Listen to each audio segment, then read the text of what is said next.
Welcome, Natalie Higby, to the Deep Life podcast. Hi, y'all. Thank you so much for having me.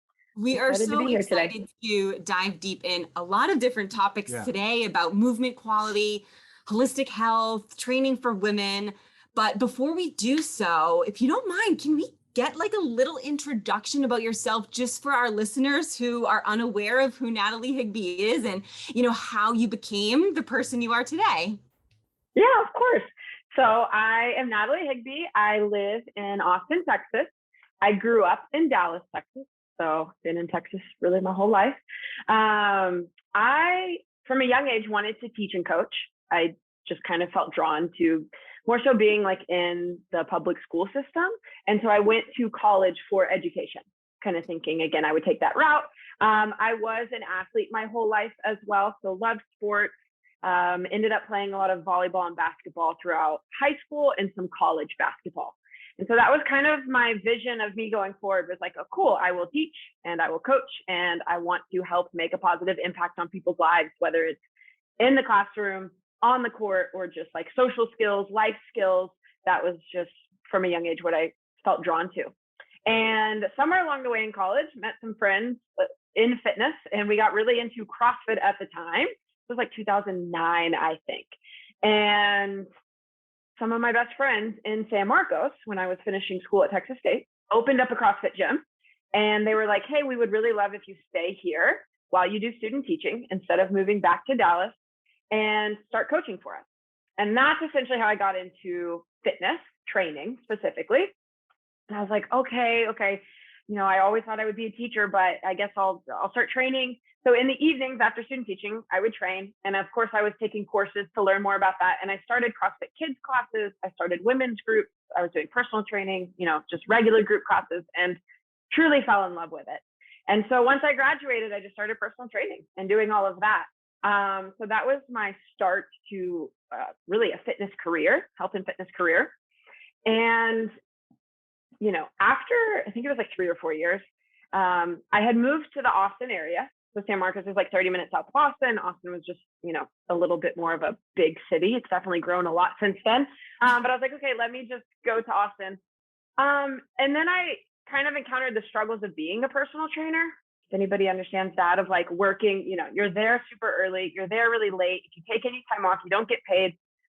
Coaching online wasn't quite a thing yet. I think it was like starting, but I wasn't as aware of that. Social media wasn't as big in like 2010 as far as like putting everything on social media and having online clients. And so that led me back to like, maybe I should go to the classroom.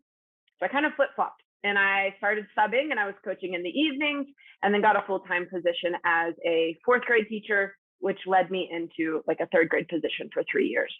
So I ended up going into the classroom for 3 years, stepped away from fitness.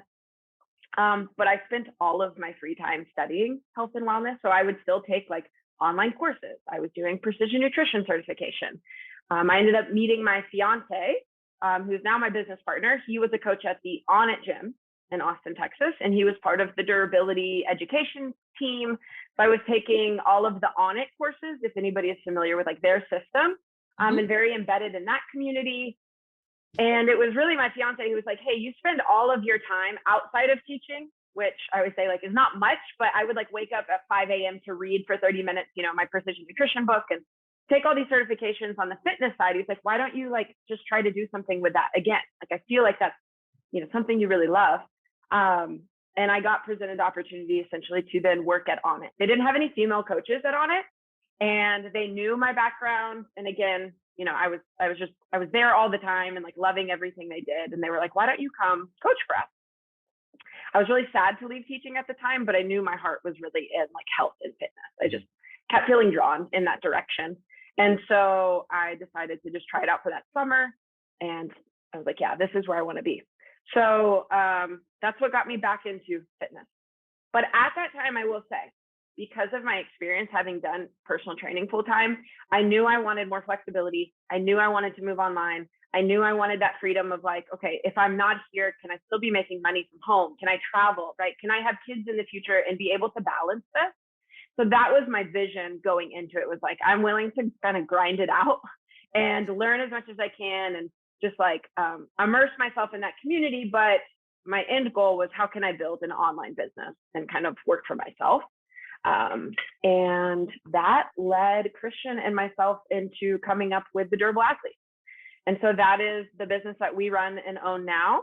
And it kind of came to be just between like the two of us. Cristian, I feel like, really taught me a lot on the movement side of things, right? And then he'll tell you too, like, I feel like I brought in a lot of the holistic, like, lifestyle factors, like, you know, let's get the TV out of the bedroom. Let's make sure we're getting the morning sunlight, like all those little pieces. And so together, I feel like we just kind of helped each other grow in that holistic approach of movement and lifestyle. And we felt like we'd be doing people a disservice if we didn't kind of talk about all of it with our clients. Fast forward to 2020, everything shuts down. That was the big push for us to really like go off on our own. And some great opportunities arose, like the junior NBA we got to work with pretty immediately and film stuff at home. And then that just led me into doing more online work. So here we are today. We run our own business. It's like a lot of backstory. I was trying to not rush through it, but give you just like, here's how I got to working on my own. I think in the fitness space, some people think like, oh, like I want to get there tomorrow, you know, right now, right? Or tomorrow. And it's like, sometimes it just takes years of like finding your way and figuring out what works for you. And so happy to say that I'm like happier than ever, and we have a successful business and we're doing what we love. And I get to talk to people like you guys about it too. So it's fun. I love it. That's so good. There's so much to unpack too. I feel like just yeah. So it's really cool. Just sort of the way that your journey kind of unfolded. You still are teaching. It's just you kind of aligned the teaching and the want to like help people with your passion for fitness, and seems like it's worked out really well. So that's awesome. Yes. I do feel like it's teaching, you know, and Cristian and I talk a lot about, I'm really thankful that I went to school for education, because in that they teach you so much about how to connect to your, I say clients, but at the time, children, right? Like how to connect to your class. And the same is true for fitness. Like you have to have a connection with someone before they, you know, will trust you and believe you and follow what you're trying to help them with. And I think also when you're coaching group classes, even if it's small group classes, small group training, like you have to have, people want to be a part of something and they want to feel like they're part of a community. And that's a skill outside of just understanding how to squat and deadlift, you know? And so I think that that has really helped me in my coaching career and helping my clients, is like that connection piece and being able to really explain what I'm trying to get them to understand from that like teacher student perspective. Yeah, very much just a leadership skill, or leadership as a skill. And I think that's awesome. Totally useful. Yeah. Is the Durable Athlete 100% virtual now, or do you do in person as well? No. So I do a lot of nutrition and lifestyle coaching online. So I have a lot of remote clients. Cristian has some, but he runs basketball camps, like kind of specific to basketball. He does train other athletes like baseball, volleyball, but he found like another business partner who is the basketball skills coach, and Cristian runs all the strength and conditioning, and they train like a ton of kids in Austin, Texas. So he does a lot of personal training, and then it's called TPA. So their section of that business is called Texas Pro Academy, and it's all around like basketball specific training. So he's like mostly athletes, where I have some in-person clients that are just general population clients. I have like a women's small group that I still see in our garage. I coach a couple classes in the community. We'll put on free community events. So we still are very much so in person. But I would say I have also like half of my business online now. So I have like the best of both worlds, where it's like I still get FaceTime with people and I'm around people and I love that. But I'm also able then to have some flexibility if I decide, you know, okay, I want to work from home, or I'm going to travel, but I'm still able to take these calls and work online. So it's nice. Yeah, definitely the best of both worlds. Yes, we also have an app. So that's the other piece. That's like how we're also both, I guess, Durable Athlete is like our umbrella, and we each kind of have our separate things. But we do offer a mobility and fitness training app. And so we have a lot of clients that will push towards the app when they reach out to us of like, hey, what can I do for my shoulder, my back, my hip? And it's like, cool, use our app. So that's something that we also have that's online. Yes. Yeah, that's great. It's great to have that's that. awesome. From like a training philosophy standpoint, is it's interesting you're working with general pop, and you're working with athletes, and you're working with kids. What, like, I just want to kind of get into like what your thoughts are and like how you feel about training, like with a company named the Durable Athlete. It sounds like you're very much, putting movement quality and, mobility and that kind of stuff first.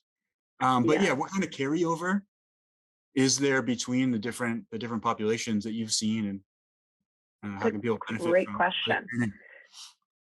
So what's interesting is from all of our years of working with kids to youth athletes to grandmas to professional athletes is like at the core of it all, we're human, and the human body needs to function like a human body should. And in our society, there's a lot of things that get in the way of that. So whether people are, way more sedentary than they used to be, or they do a lot of like physical labor, right? But they don't take care of their joints in their body, right? Maybe they're not sleeping enough, eating the right things, going through like a stretching mobility practice or doing any sort of body work or recovery. Or then you have the professional athletes who are like go all the time, and there's still compensations there, right? Within that. And so a lot of what we do can be true for the 80-year-old grandma to the young kid to the professional athlete, because we are starting at the core of like our joints should function like they were meant to in order to support our body. And we're looking for strength through all these different ranges.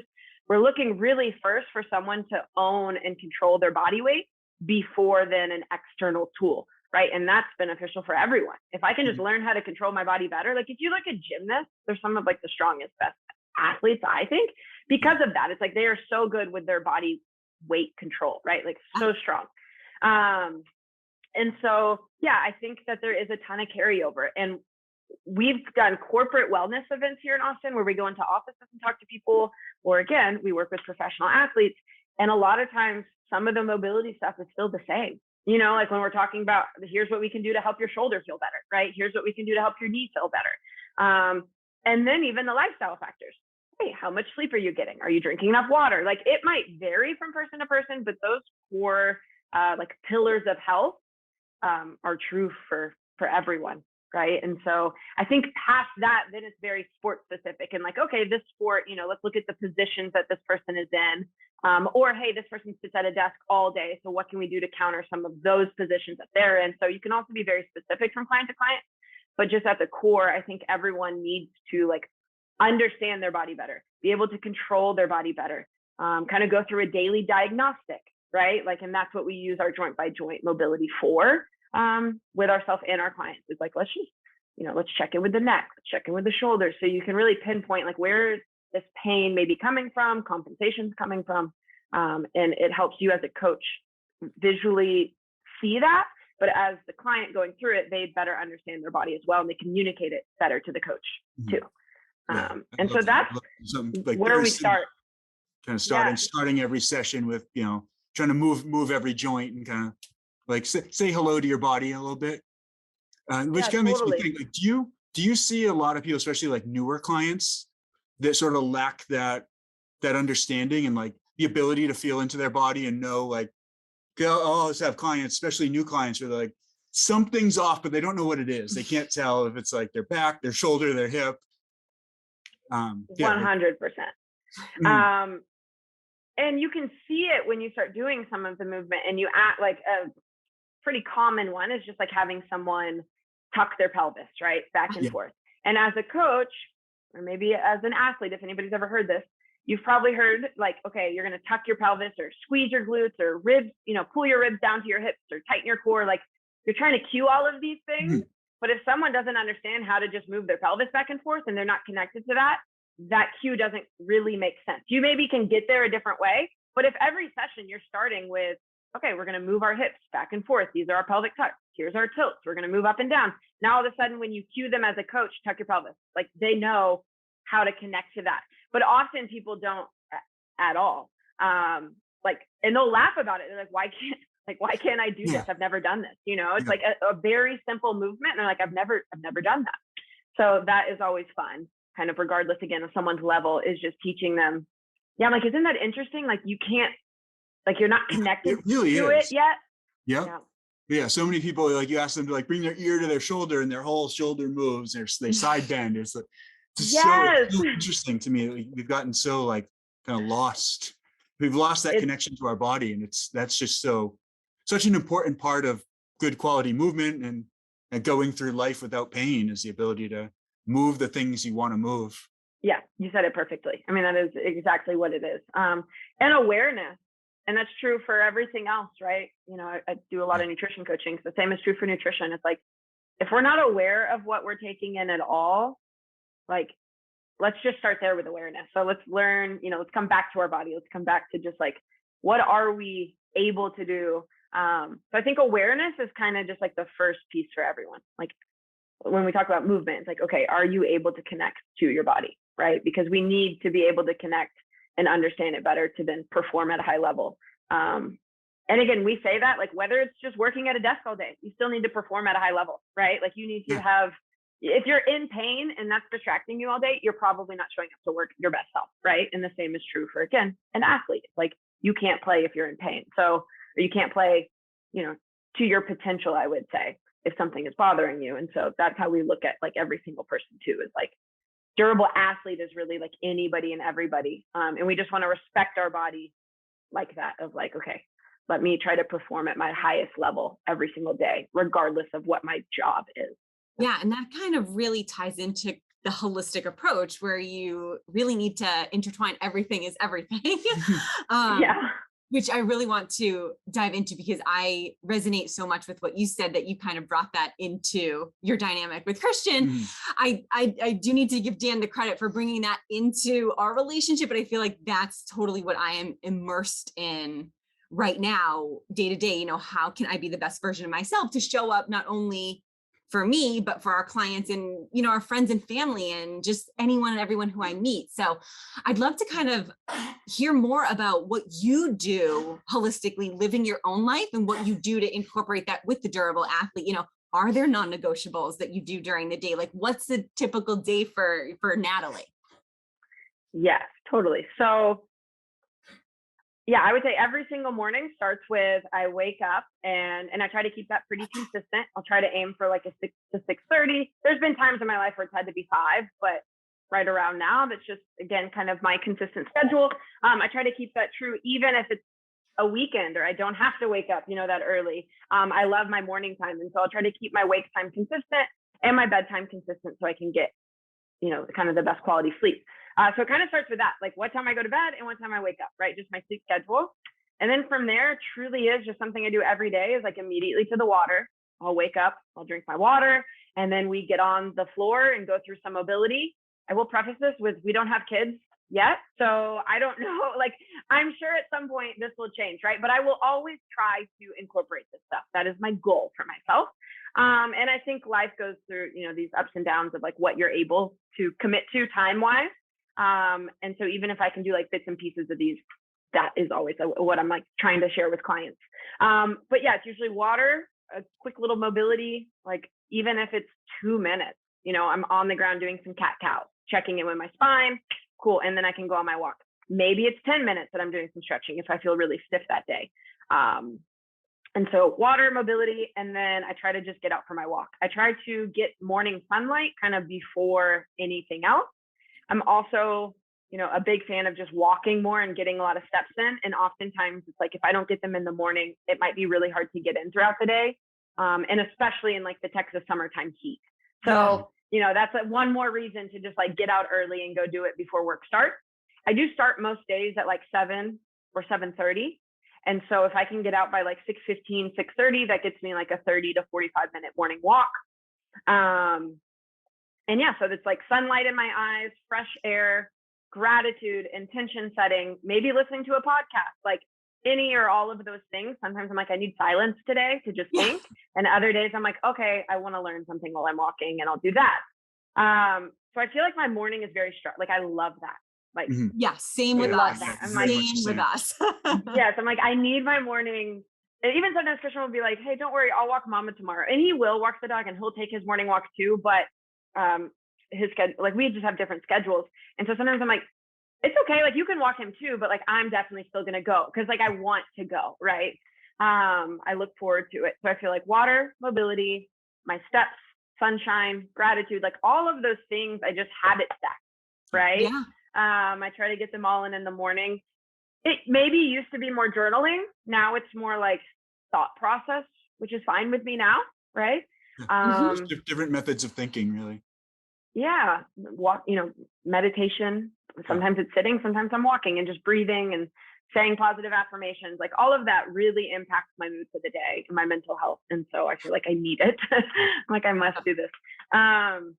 So that right there is like non-negotiable number one. It's like bedtime and morning routine. And I feel like if I can get those things locked in, then my energy and my focus during the day is a lot better. Yeah. And then I would say with that is just like steps, obviously going back to the walking. I personally try to get 10,000 steps a day. That's just my goal. When I used to coach all day long, it was super easy. Like 15 to 20,000 is like the norm.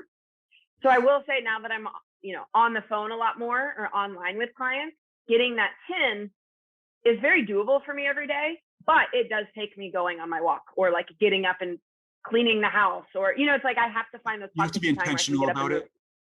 Yeah, I definitely have to be intentional about it. And so that's a big non-negotiable. There's so many that I have now.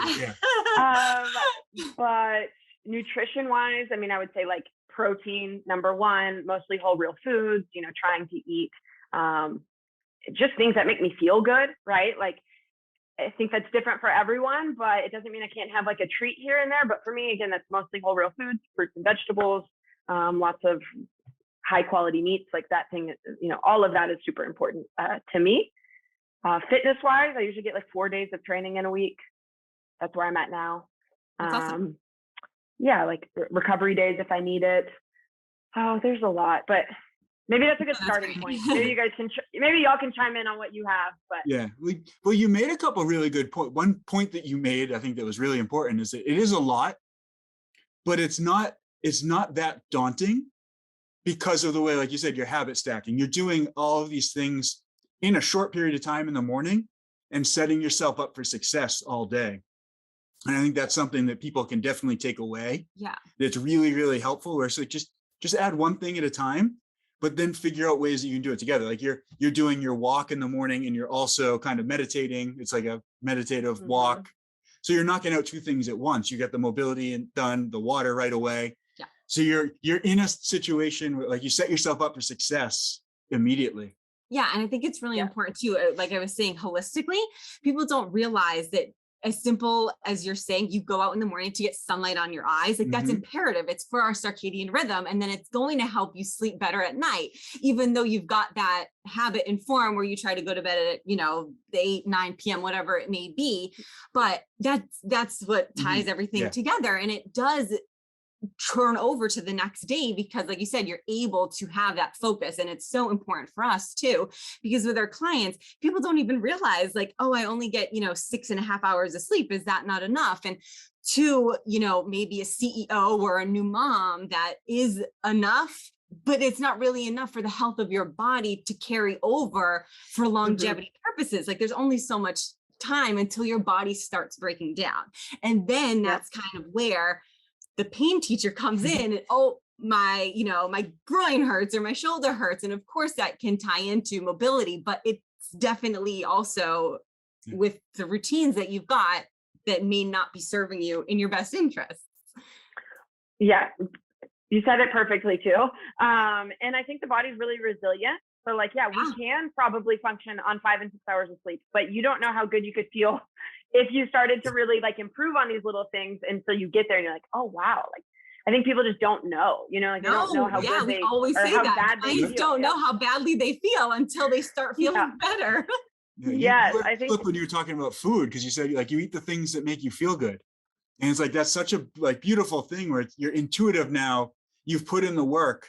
So now it's just almost like trusting your body and trusting the things that you want. And that informs your decisions. Yes. And I would, just for the message for everyone and the clients that I have, some of them will be like, this feels like a lot, right? Like this is a full-time job. Now, granted, I know I do this for a living, but I did say I was a teacher. And when I was teaching, I'd wake up at 5, I would try to read because I needed some of my time. I would usually get to work at like 6 or 6:30. School started at 7:15.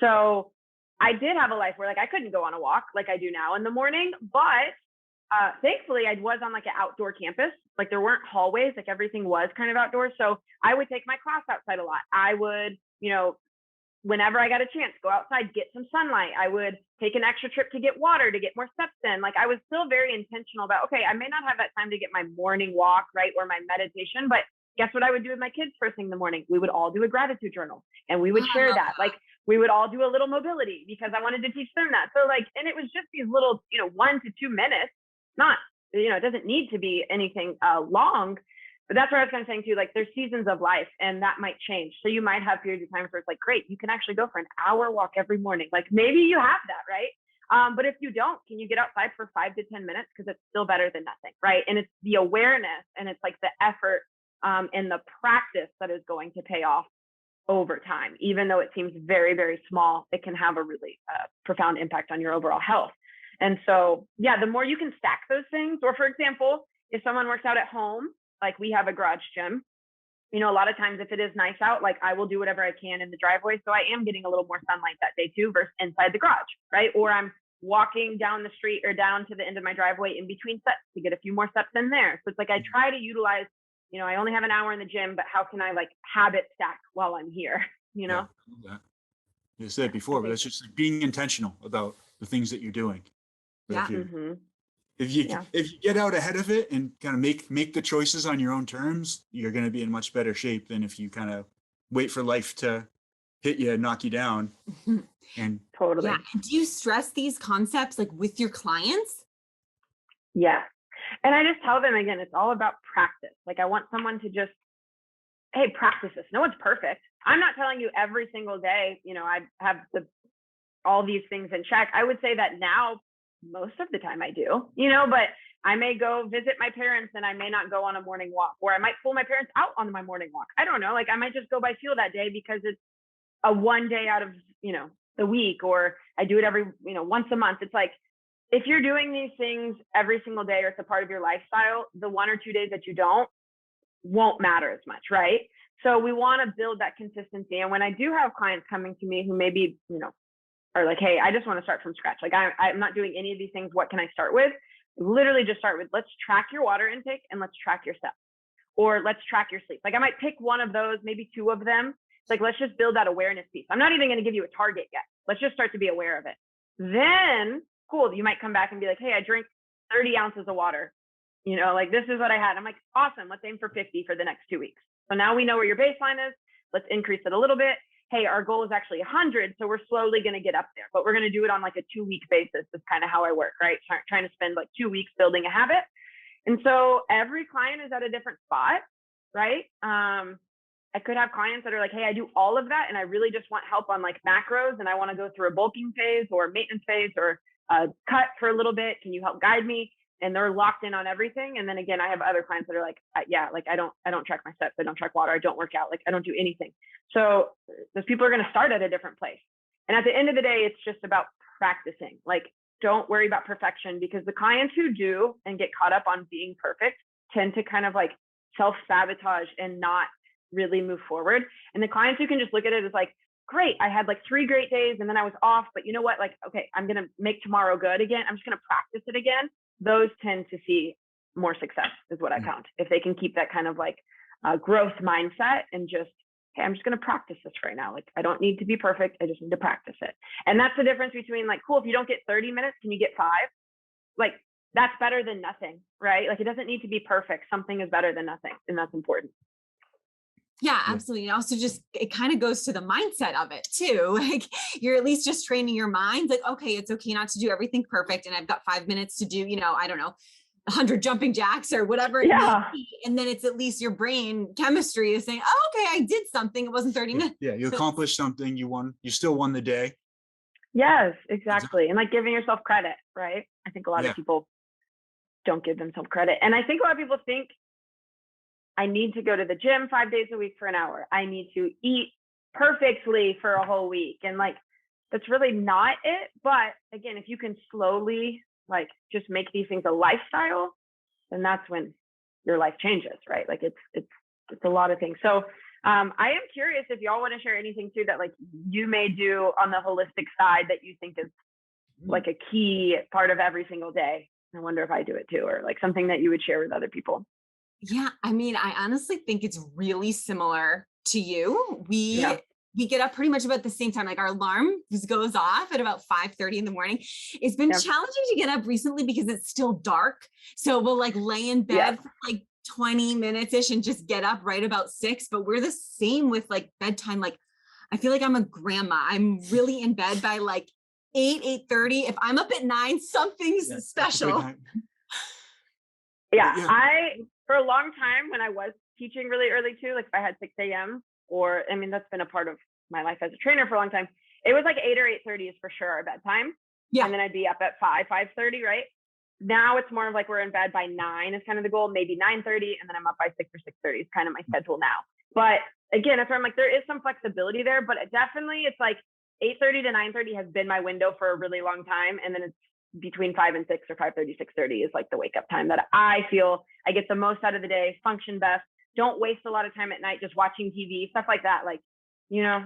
Exactly. Yeah. And we're allowing ourselves, we watch like a Netflix show, 1 or 2, and it's like, that's great. That's what we enjoy. And 100% I get up and immediately I'm, downing the water, same with Dan. And then I'd say the only difference is Dan, we meditate together. And I love that. Yeah. And that's either between 15 and 30 minutes. And then we kind of jump up and we'll do our workout and immediately go for a walk right after. And then really start the day. I mean, it's very, very similar to yours. I think that consistency makes a huge deal. You mentioned like kind of briefly earlier that you, even on the weekends when you're not doing anything, that you're getting up at the same time. We do that too. And that's been, I guess, more recent than the earlier nights where it would still like, for a while, it'd still be like Saturday night would stay up later. And I think changing that has made a big difference because even just that one day where you're throwing off your circadian rhythm, you're almost starting the week with jet lag. Yes. So people, like, no matter how disciplined they are, like Monday through Friday, if you're up all night on the weekend and you're shifting your sleep pattern by like 3-4 hours, you have to spend a few days getting that back. Definitely. It's rough. Yeah, totally. And we do the same thing. We like journal affirmations. Like, I feel like that for my self-esteem, like I didn't realize, I'm just being vulnerable. I didn't realize like how low of self-worth I had growing up until I began kind of more of like a spiritual journey, incorporating these holistic practices. And like my mental talk, I was used to beating myself up. And then I realized like, oh, wait a minute, I have so much work to do internally, and reading affirmations and then journaling, just really only my thoughts, my crazy thoughts that come in my head has been almost like a release. And I try to do that in the morning because it does set me up for the remainder of the day, but sometimes I do it later in the day. But I'd say that's kind of like a non-negotiable of mine because it just builds me up mentally, where I was just tearing myself down for so many years. Amen to that. I love that. It takes me back to when we lived a little bit closer to Barton Springs, which is a beautiful natural spring pool here in Austin, Texas. I would go there like 3 to 5 mornings out of the week. If I loved it. And I'd go early, like around 5-ish, 6-ish. We're a little bit further from it now. So I maybe go like once a week just because of the drive time and all of that. But it was great because swimming, you don't have anything else. I wasn't listening to anything, there is no phone, and I would just be focusing on my breathing. And for every stroke and breath, it would be like a positive I am affirmation. And maybe it was like one thing I'm repeating for 20 minutes that morning, or it's, a new word on every stroke type of thing. And that came at a time, I was already kind of doing that, but that just sticks out to me so much as like a time when I was really struggling with like my mental health. I was struggling with my hormone health. I was struggling with like stress and all these things. And I was like, I need to let's go to the basics and let's go to mental health. Let's start to like go see a therapist. What can I do to build myself up? And affirmations are no joke. Like what we tell ourselves, what we believe, is extremely powerful, and that plays out in our relationships, in our life, in our success. And so I love that. And I still do that. I like that you still journal. Maybe I need to get back to that, but I like to just say it out loud, think it over and over again, any and all of those things are helpful. Yeah. And it's also, like you said, it's having an awareness of it too, kind of like just like you're aware of your body or the things you put into your body via food. It's also being aware of your thoughts and what you're telling yourself, because it's, it's easier said than done if you don't have a mindfulness practice, but it's easy to incorporate. But it's okay, I can observe these thoughts, whether I'm talking negatively or positively, and why do I feel that way? Because then at least you're identifying it. And it's just really coming from either a core belief from your childhood or social situations or social media, you know, the movies and things. Being able to identify that has, I think, been really helpful for myself, and incorporating that with clients too, because half the time they're running programs that they don't even realize. And I tell the analysts all the time, I don't know if you feel the same way, but I feel like we're half therapists with our clients, because we have to really just, I want to dig deeper. Like, you know, why do you feel like you can't achieve these goals? Or why do you feel you do something a certain way? And it's kind of jarring to them. They're like, why are you asking me these questions? But then as I gently kind of explain and at least get vulnerable with them too, in my experience, then they begin opening up. But it does help us as coaches identify new areas that we can basically help that they didn't even realize we could, more of like a holistic approach. Oh, totally. Yeah. And I like what you said too, of like being vulnerable. I think that's extremely important in having someone else open up to you and understand where you're coming from. I'm sure we've all been through our own, you know, trials essentially. And that's probably what got us to where we are. I know for me, a lot of what I've learned along the way is because I'm trying to like fix it for myself, you know, or like the books I'm reading is because I want to know, like, how can I, you know, feel better? How can I, you know, improve my nutrition? How can I improve my mindset? How can I be successful? Like, how can I follow through with the things I tell myself, right? Like all of those things have come from really me trying to do it for myself. And therefore then having more knowledge and experience to share with someone else. And I think that is more impactful than just being like, oh yeah, I was born this way. Like I have clients all the time, they're like, how are you so disciplined, right? Or it's like, these things take practice. Confidence takes practice. Being you know, it's like following through with something takes practice. And so I couldn't tell you the day it all changed, right? I couldn't tell you the day all of a sudden, even with mobility, that like my knee pain or my wrist pain went away, or you know, that everything clicked. There wasn't a day. It's like, it's literally been years, which some people don't want to hear because they're like, well, I want a 30-day fix, you know? And it's like, you might need to do this for the next 10 years. Like, I don't know what else to tell you, but it will get better along the way. You know, it takes time, like I think, and things get so much easier and better with time and with consistency that you kind of just, it's not like, oh, one day it was there, one day it's not. Like, it just slowly gets better, slowly happens. That's my experience. I don't know about you guys. Yeah, I've had very, very similar experience with everything, whether it's physical or like the spiritual and mental stuff. It's just the process of being consistent with it and like cultivating that awareness around what's happening, what am I feeling, why am I feeling that?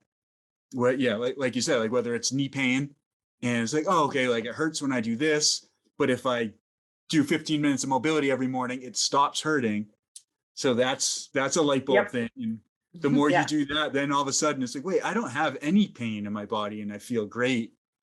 And that's a huge win. And like you said, I can't tell you when the day was, but like over the last 10 years, like all my pain has gone away. And also mentally, I've had so much more clarity and just like spiritual growth and understanding.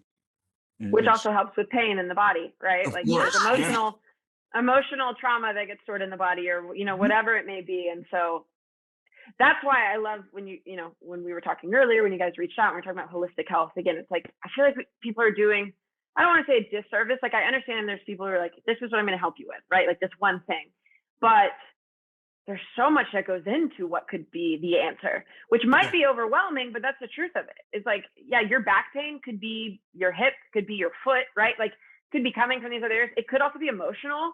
It could be like, because you're not sleeping well, you're not drinking enough water, you're not exercising. Like it could be all of these things. So we don't want to overwhelm someone with that, but I feel like, I hope that, you know, as like a fitness industry, we're moving more and more towards that holistic approach as a coach to understand like, okay, I can't just give this client, like, this is the one thing that's going to fix you. And the same for like, we have people that we really like refer out to and vice versa, because it's like, hey, I have a friend that does all emotional, like energy, spiritual healing work that oftentimes can heal people's pains in their body. Right. So it's like, I might send them to like a PT first, and then we might go through mobility, and then, you know, whatever, there's a stretch therapist, massage therapist. Oh, maybe you need to go see this person. Like there's a lot of tools in the toolbox that we can all pull from. there's not necessarily one right answer, I don't think, for every person, right? Like, I think it's a combination of those things. Yeah, absolutely. Yeah. And there's probably multiple right answers for every person. Like, it's not just one thing. Yeah. And we're all energetic beings. So any type of energy, whether it's positive or negative, is going to be stored in the body. And unless it's released, it's going to sit there and it's going to manifest, like you said, in discomfort or dis-ease in some way. Yeah. And yeah, people don't realize it. Have you ever read the book, Heal Your Body by Louise Hay? Yeah. Oh my gosh, that's what literally changed our lives. And it also changed the course of how we helped people, because it was like those light bulb moments years ago. And it was, I mean, life-changing. So if anyone, I know I've mentioned this on the podcast before, but anyone who does not know that book needs to go out and get it, because it's not even a book, really. You just read a couple paragraphs, but it's literally our Bible, and I have it out all the time. So if anyone, even like friends or something, like I'm going I like look it up, like, oh, what are they calling? I love that. But that's so true. Again, that's that point of like, you find something and you're like, oh, I really just want to share this with other people, right? Yes. Like, it's helpful for me. No one else is talking about this, or I don't, like, people don't know. Like, I don't know about you guys, but you have a lot of friends and family still that are just like, I have heartburn, I can't sleep at night. And it's like, they name off all these things that hurt and that are wrong. And you're like, are you drinking water? Are you getting a morning walk? Like you try to name like one thing. And I just feel like sometimes when we're in our world of fitness, or when you're online, right, or your community of trainers, whatever it may be, you feel like everyone's kind of talking about the same thing over and over again. But as soon as you step into a different community who maybe isn't as aware of all of these things, you're like, oh no, there's still such a big need. And we need to be like educating and empowering people to take control of their health. Like 100%. We're going through that right now, like in the depths of it. It's really interesting to see, but it's also, I feel like there are no coincidences. The universe provides us with what we need to learn. So I feel like the situation that we're going through right now is helping us become better people, become better coaches, so that we can understand, how the world works through different people's eyes, because we did have like a very holistic circle and we all thought the same. We all kind of had the same conversations. And then when you step outside, exactly like you said, people don't think the way that we think. And I love that, because I want to understand what's different. Like, what do you think is either right or wrong? And there is no right or wrong. It's just a different opinion. And so it's us really learning and engaging, because there is, like I said, no right or wrong. But what's this saying? The teacher appears when the student is ready. Yes. Do you guys have clients that try to go out and like share the information then with other people in their communities? Have you ever had that? Like I'll have my nutrition clients be like, oh, everyone at work was asking me about this thing now, and I'll share it, and I'm like, oh, that's good. Like, I feel like I can tell when my clients are really understanding something when they can then become the teacher, and now they're trying to like help. Yes, which is always cool. Yeah. And it's like, you feel like you're making an impact too. It's like, okay, I did it for this person, and then they told 10 people, and that's really what it is. Yeah, just trying to help. Yeah. I want to dive deep into kind of women's health and training, because for myself, I definitely joined in on Dan's like fitness passion early on. And I was my first client. Yeah, I definitely was his first client, his guinea pig. But I fell in love with it. Kind of like you were saying, you were a teacher and always knew you wanted to coach. I definitely didn't think that. And to be honest, I'm kind of moving away from the coaching and letting Dan do it, but simply because I've got like a lot of administrative stuff and just other spiritual things I'm pursuing. But I, like you said, like out of any other job I had, I was constantly researching like food and health and wellness, and that just fueled like my passion. But within this fitness industry, I feel like it's very male dominant. I mean, there are definitely women coaches, extraordinary ones that I follow, and I commend them, and I'm so grateful to have that. But I feel like for decades, it's definitely been male dominant. And I tried to emulate a lot of what they were doing and a lot of what Dan was doing. And I was like breaking myself, and I was trying to keep up with his workouts. I mean, he is so much stronger, so much bigger than me. I was trying to use the same diets that he was doing, fast just as much as he was. And I was not realizing what a toll it was taking on me mentally and physically, with hormones as well, because we are made up so different as women. So I'd love for you to dive deep into kind of your personal experience. And then you said that you coach, women's groups and you have these seminars and stuff. So I'd love to hear more about that and your perspective on it. Yes, there's a lot to unpack here, but I essentially ran into my own issues at some point when I realized that, like, I always tell this part of the story, but I would Google, like, why can't I stop crying? That was like the main thing I remember about this time was like, why am I crying a lot?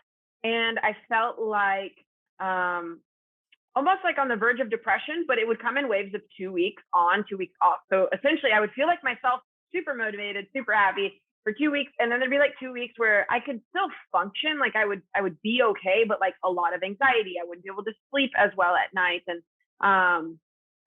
just like very emotional and sensitive to things. And so I was like, maybe I think my therapist remembers like reading like Highly Sensitive People. Like I remember that one. There's a book called that I looked into, and I was already like, I was using Headspace for meditation. I was like, I had a great relationship, great job. I was eating healthy, checking all the boxes there, but something was still going on. I think it was just like a lot of stress and still like a lot of workload and maybe CrossFit and different like high intensity training that had caught up with me. There was a period where I was fasting for like 16 hours or 16 or so.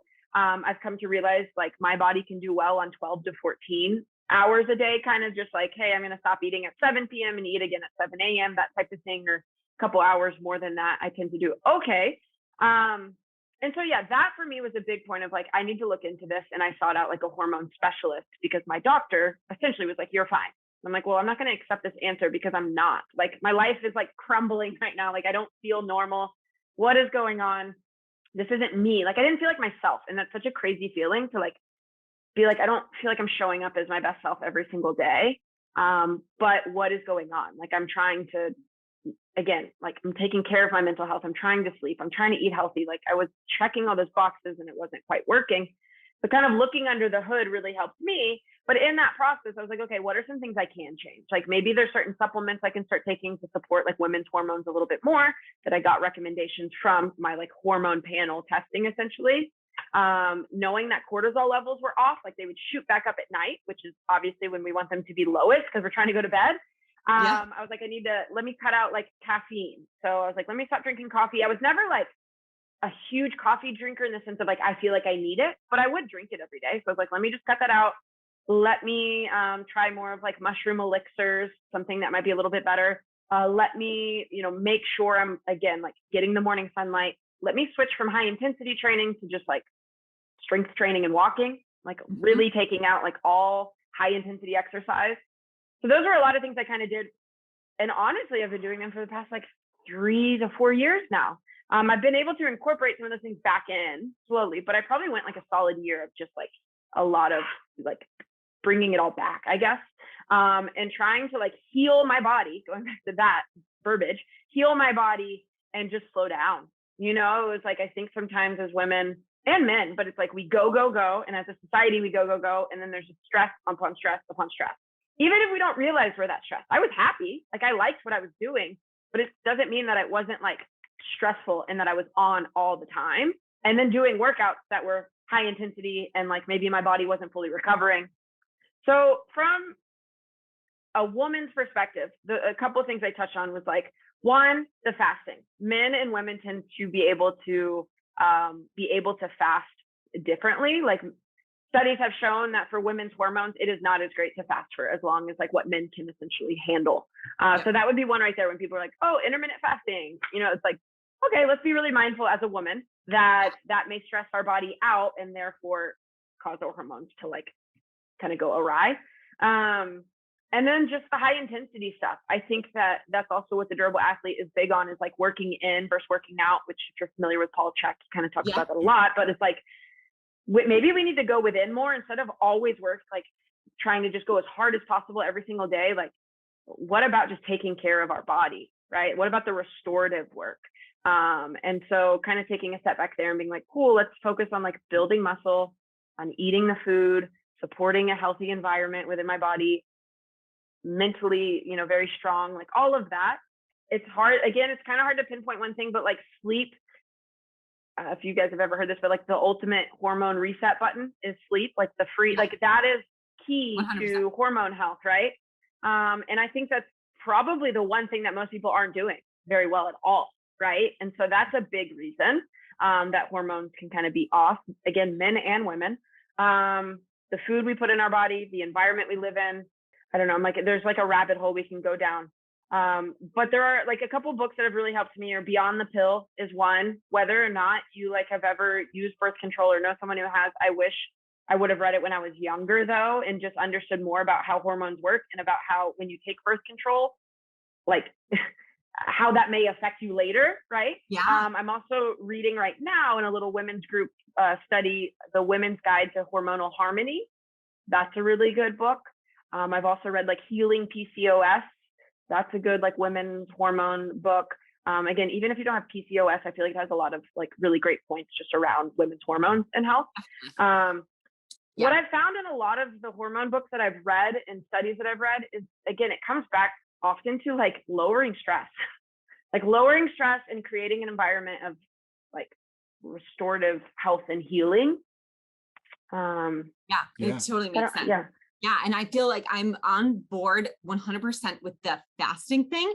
That's something new that I just kind of blew my mind, because I feel like my diet's on point. Like I'm a nutrition coach. I know very much intuitively how to eat, but I definitely was fasting way too much. And I didn't realize that. I'd always heard that, women shouldn't fast as much, but I felt really good. And what I would do, even on my fasting days, I would do like bulletproof coffee. Like I would put either butter in my coffee or coconut or a mixture of both. And I mean, that just wakes you up like nobody's business. I mean, I was like Energizer Bunny. Like, I loved it. But then like my hair started thinning and I was like, what's going on? And then again, how the universe works, some Instagram popped up about hormone health and like, hey, if your hair is diluting and falling out, stop fasting. And I was like, oh my gosh, I've got to do this. So literally probably about 2 months ago, I was like, all right, I'm doing 1 month of no fasts. And I would literally fast every Wednesday, probably for the last 5 years.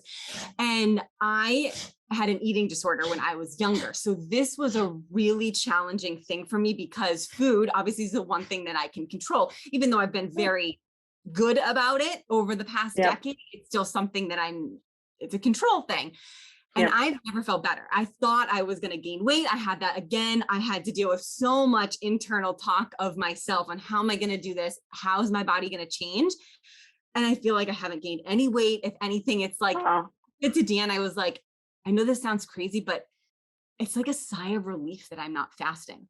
It's just like that emotional piece that I needed. And it was like, oh my gosh, it's been like amazing. I feel like my hair is better. I feel like my energy's up. I'm trying to just go with the flow almost, and like allowing my body, like the next day that I'm going to fast, I'll know. I love that. And I will say, it sounds like also, again, trial and error, right? Like when people are like, how did you get to where you are? It's like, we've probably tried a lot of things that didn't work and then had to figure out the things that work. And we kind of stuck with it long enough to figure that out, right? Instead of just being like, oh, never mind, I'll give up or something. I think you just have to like stick with it for long enough and understand, is this making me feel better? Is it making me feel worse? And we often can't tell that after a day or a week or even a month. Sometimes it takes 6 months to a year to really be like, wow, maybe that wasn't the right direction I needed to go in. Let me spend more time on the next one. And it might take another 6 months to a year. Like that's just, it can take time, maybe not everything, but there are things that really you won't know the effects of until like months later. 100%. So a lot of things work until they don't too. Like everything works sometimes, nothing works every time. So having that awareness that like, just because it works for a little while doesn't mean you have to do it forever or should do it forever. That is very true. I like that point. I will also say that for women, I think it's very normalized of like, oh, we have crazy PMS every month and we have cramps and, all of these symptoms are again, normalized. I talk to people all the time. They're like, oh, I didn't know that I actually shouldn't be having terrible cramps or terrible acne or, like X, Y, and Z, you name it. And I'm like, like, again, as a society, we just hear and learn that like, this is what happens and this is normal. And in reality, we shouldn't be that affected by it. It should kind of come and go. without us having to like take a day off of work, like that type of thing, right? And so I think that that's another piece that people are like, wait, really? Like I'm not supposed to have really bad cramps for like 5 days straight. And it's like, no, that's our body's sign that something is not right, essentially. And let's look a little bit deeper into what that might be and how we can help support like that symptom of it. So that's another thing I feel very passionate about now too. And I'm trying to like work with actually a couple ladies right now, the ones who are reading the book with me. We're trying to put together more of a women's group where at the end of the workouts, we then also like talk about women's hormone health and things that maybe people aren't hearing in mainstream society, of like, this is actually not normal. Even my doctor, again, I kind of brushed over this in the past, but like I've had a doctor that was a woman and essentially looked at all of my symptoms and was like, you're fine, don't change anything at all. And I was like, how, like, that's not right. And I've gone to another doctor where I've asked for like a hormone test called the Dutch test. And she was like, I don't know what that is. And I'm like, yeah, like regular, like physicians, I guess, like aren't as versed in hormone therapy because that's not what they studied, right? And it's not to their fault. They're extremely intelligent and they know what they know. But like the sad part is it's not really covered under insurance to then go the other route for most people. But I think that is where the direction we like need to go, or at least have the option to go, because that may be extremely helpful when someone's looking into their health. It's like, oh, let's look into like, how well do I absorb nutrients? Am I deficient in something? Like, I feel like that's something that we should be doing every 6 months to a year with everyone, of like just looking at, blood work and things like that. So I'm hoping we get there because that tells us a lot. And I always share this too, but whenever I was not feeling great and the doctor essentially was like, you're fine, I feel like at the time I could have easily almost been prescribed like antidepressants if someone would have been quick to do that. Yeah. And instead going the holistic route, it was like, okay, we actually found the root cause. I'm thankful. Yeah, I don't know. There's just, everyone is different. We said this before, what works for one person won't work for the next. So I'm not giving out like blanket advice here, but I just want people to ask questions and like dig, deep and search for someone who can really hear you and can support you along your health journey if you feel like something is not right. Yeah. And you want to kind of get to the bottom of it. It's good just for like from a perspective standpoint, like knowing you're not broken. Yep. Your body's responding perfectly to the stimulus it's receiving and to your environment, to the things you're putting in your body, to your lifestyle. Mm-hmm. So it's not necessarily that you need a pill to change the symptoms, just changing your environment and changing your lifestyle. The way your body responds to that is going to change. Yes, I love that. Yeah, it's our body just like poking us, right? Like, hey, something's going on, trying to get our attention. And so I think it's important to listen and ask, okay, what is this trying to teach me? What's going on? Yeah. Hey, that's the meaning of the deep life, right? That's always digging deeper, getting deeper. Oh my gosh. I feel like this is a perfect ending to it as we're here. But Natalie, we cannot thank you enough for joining us and sharing your insights. I mean, you're such an inspiration. It's been wonderful. Where can people find you if they want to follow you? Any social media or connecting with you? Yeah. Well, thank you guys so much for having me. I always love talking and meeting people in the space and like-minded individuals. So I appreciate it. People can find me on Instagram at natalie.higby, just my name with a little period in between. And also Durable Athlete on Instagram. I believe it's durable.athlete on Instagram there. The pages are often kind of like collaborating or connecting. It's our business page. Durableathlete.com is our website. My fiance, who I'm sure you guys would love to chat with too, or a couple of our friends, I can send you their names. I feel like they would be a great fit for this podcast too. But Cristian Plascencia, that's a tough name to spell out though, but it's Christian without the H. Plascencia, he shares a ton of great information on his page as well. So those are kind of like the three places. I don't really have a Twitter. I don't use Facebook that much. I kind of just try to utilize Instagram as best as I can. So that's where people can reach out to me and find me. We'll link all those in the show notes. We follow Cristian as well, so we've got him on there. Well, thank you, Natalie. We so appreciate you being here with us. Yes, thank you guys so much. We'll be in touch. Thanks for having me. This was wonderful. Definitely.